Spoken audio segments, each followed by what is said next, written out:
And a strike 3 call. God. Listen, I'm not calling for anyone's job, but these guys are, look at this pitch right here. This ball was exactly 4.91 inches, almost 5 inches off the plate. Nick Castellanos was rung up on this horrific call, and I just have to ask you guys a question. Between the call that we had with Angel Hernandez and this one, is it time to replace umpires with robot umpires or an electronic strike zone? I mean, again, I don't want anyone to be fired per se, but you got to start handing out fines or fine replacements, because these dudes, I'm not going to say all of them because there are a few that are really good at what they do, but man, these are terrible calls. Anyways, what's going on, everyone? It's Fuzzy. Welcome back to yet another MLB recap. If this is your first time on the channel, we do this every single day, so don't be afraid to hit subscribe. Mike Trout hit an excuse me triple yesterday. He just kind of threw his bat, but tried to do a check swing and ended up with a 3-bagger, his 50th of his career. Bichette's sweet swing was on full display yesterday. It was in grand fashion. And then Joc Pederson, as the title said, he had some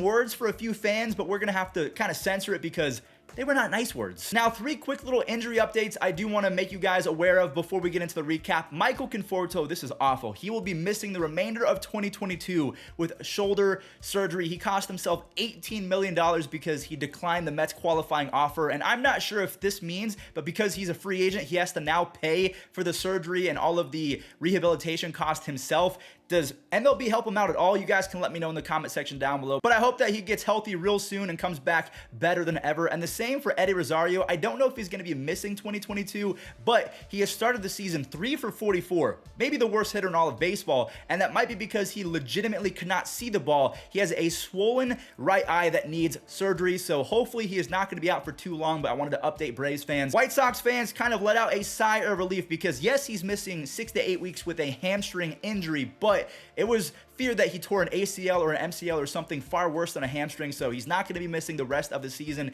But the next month or two, we're not going to be seeing Eloy, which really sucks. So all 3 of these guys, I hope they come back better than ever. Let's talk about the games from yesterday, shall we? The Blue Jays and the Red Sox. George Springer, my goodness, almost looked like he traveled through a wormhole or one of those Doctor Strange portals, and Lourdes Gurriel flicks his wrist, and this one is able to leave the yard. Jose Barrios was very good through 7, even getting an insurance run off the bat of Matt Chapman, his 3rd bomb of the year. Unfortunately, though, he sees his win disappear because he allows 2 runs in the top of the 8th inning. Adam Simber, he's going to get credit if Toronto reclaims their lead, and that's exactly what happens. Bichette, in grand fashion, hits his first career grand slam. He has 7 RBIs over his last 7 games, so it looks like he is heating up at the right moment. King Julian Merriweather comes in and closes the door. So because Adam Simber came in before the grand slam, he gets credited with the W. He is now 4-0 on the year, and he is leading all of Major League Baseball in wins. Moving on over to the Rangers and the Astros, another 6-2 ball game. Former LA Dodger Charlie Culberson dives in the second to save a few runs from scoring and then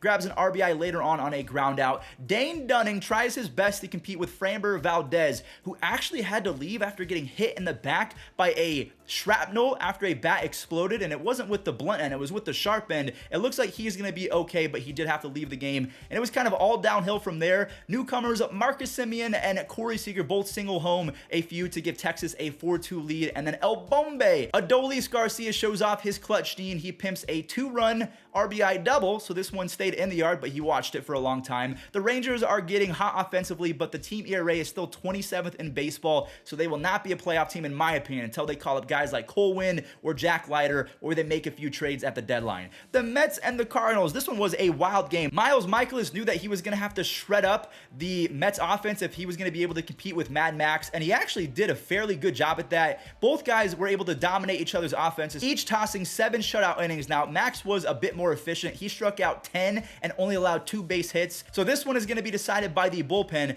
Tyler O'Neill finally clutches up. He was 3 for his last 22 over his last 7 games, or he's now 3 for 22 after this one. So he made this one count. The Mets bounce one to Nolan Arenado with 2 outs. So you know this one is, oh my goodness. No, what are you doing, Nolan? What was that? He took 5 or 6 steps. He basically traveled if this was basketball. He took way too long to throw it and then rushed it and went to little Jimmy in the crowd. Dom Smith shows shows that the Mets are the luckiest team ever when it comes to hitting grounders to first base. I am sorry, Red Sox fans, and also rest in peace, Bill Buckner. But anytime a ball is hit to first, they are the beneficiaries of it. McNeil ends up diving into home face first, and they take the lead. And then Brandon Nimmo comes in and rips a lefty-lefty home run. Edwin Diaz comes in with a 3-run lead, and he converts his second save of the year. The Mets, they have the mojo this year. They're 13-5. If Giraffe Dick Mark was going to pick the Mets for any year, it was 2022. I just don't think he did that. Unfortunately, I think maybe he got sick and tired of people calling him biased, but Mark, you should have stuck to your guns. The Mets are really good. The Phillies and the Rockies faced off. Connor Joe hits a big boy home run. He extends his hitting streak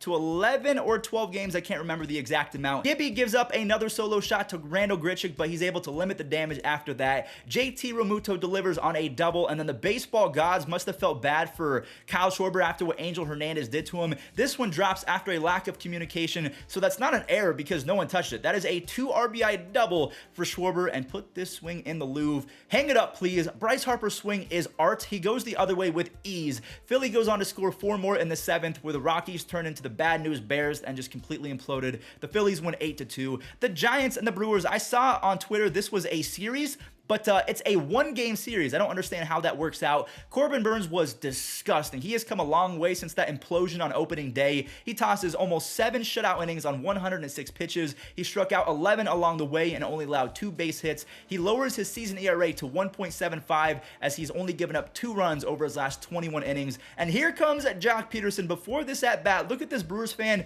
kind of clowning on him, saying, "Oh, you big baby, you're gonna cry about it, baby." Yeah, Joc Pederson stares at him and then calls him a kitty cat as he steps on home. That is his 6th home run. He is now tied for the major league lead. Luis Gonzalez, not that one. 2022, Luis Gonzalez wins it for the Giants as Doval comes in for his 4th save.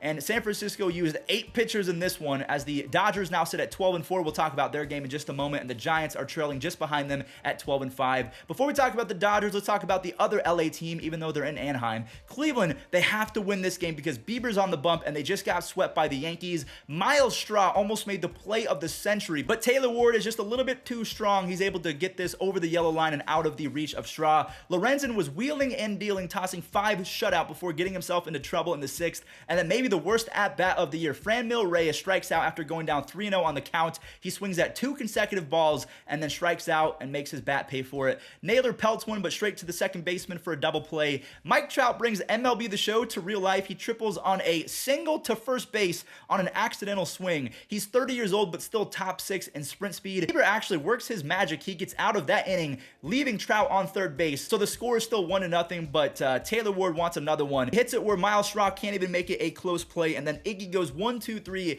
for his 3rd save. The Angels bullpen has been dominating baseball this year. They did not allow a single base hit over the last 3 innings, and the Angels are now 10-7 on the year. And the last but not least, the Dodgers and the Diamondbacks, Betts and Freeman both get on, and then Trey chops one down the left field line for a 2-run double. Max Muncy rips a 104-mile-per-hour base hit, the 2nd RBI double of the day for the Dodgers. Meanwhile, Walker Buehler is out there throwing scoreless frame after a scoreless frame, and just in case, Will Smith flexes his muscles going 435 feet to left field. And Buehler, yeah, he said that he used more curveballs in this start. Maybe he should do that more often because he threw the first complete game of 2022 of anyone, and it was his first career shutout. 10 strikeouts, no walks. He was on top of his game yesterday as the Dodgers win 4-0. Now, to end today's video, we are going to talk about this day in MLB history, but let's talk about the league leaders in batting average and all the different stats. Owen Miller is hitting .455 on the season, so he is number 1 in that category. For home runs, we have a 4-way tie between Peterson, Crone, Buxton, and Albies.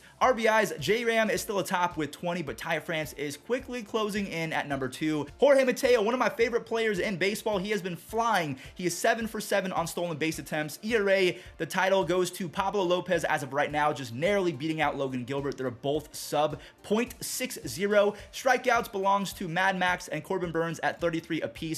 Romano and Hader are sharing the lead with 8 saves. And then in terms of WAR, Nolan Arenado is just barely nudging out Manny Machado. Here's the top 10 in regards to F-WAR. I do like Fangraphs WAR a little bit better because I feel like Baseball Reference overrates pitchers way too much. So here's the top 10 in WAR. And then on this day in MLB history, back in 2006, the Delivery Man delivered his 400th pizza. All that means is that Mike Piazza hit his 400th home run. Thanks for watching and enjoy. He sets the 2-2 home swing and a drive will hit to left. That ball is absolutely crushed. Number 400 career for Piazza.